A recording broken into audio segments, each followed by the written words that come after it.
Doug LaFortune, Raven's Gift. Raven's Gift by Doug LaFortune tells the story of the first totem pole. It is the first of 4 poles on this tour that he carved.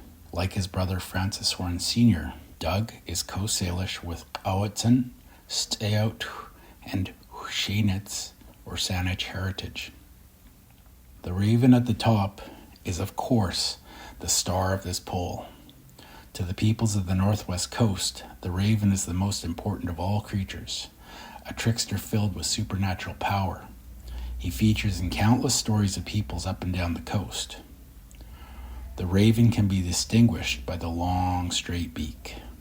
The beak of an eagle, hawk, or thunderbird, usually carved downwards at the end. Doug wrote about the story this pole tells. This is the story of the first totem pole. A great chief once had a vision of giving a gift to another great chief in a neighboring village.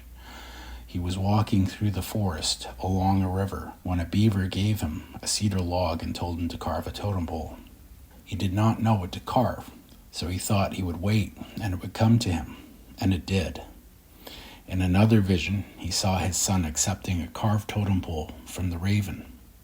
So he asked his son to carve a totem pole, which he would present to his friend. When the totem pole was completed, he called on the raven to deliver the pole to the great chief's village.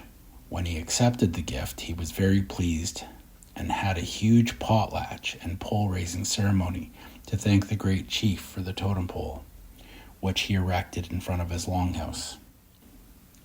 On this totem pole, the raven is poised with outstretched wings, clutching the totem in his claws. The chief's son is standing, holding the adze he used to carve, with his other hand open, indicating he is giving. The beaver is holding the cedar log, which he is giving the great chief. It is impossible to overstate the importance of the potlatch to the peoples of the northwest coast. At a chief's invitation, friends and enemies would travel from far and wide to attend a potlatch that might last days or even weeks.